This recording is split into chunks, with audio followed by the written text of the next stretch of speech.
সেদিন কি আমরা ভেবেছিলাম যে আমরা 3000 মানুষের সংস্থা হয়ে যাব? কেউ কল্পনা করেছিল?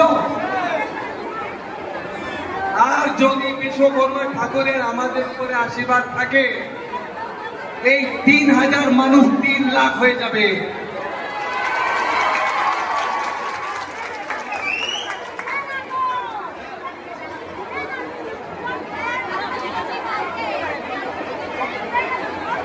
আর আজকে আমি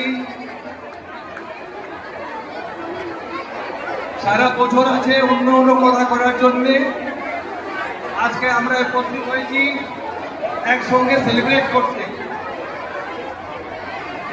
সেলিব্রেশনের আগে আমরা ওই লোকজনকে প্রাইজ দেই, সম্মানিত করি, যারা সারা বছরে একদিনও কাজ থেকে নিজেকে আলাদা করতে পারেনি। কাজ সব করে, কিন্তু যেরকম মা নিজের বাচ্চাকে 1 ঘন্টাও ছাড়তে পারে, মায়ের জ্বর হয়ে গেলে, মায়ের অসুবিধা হয়ে গেলে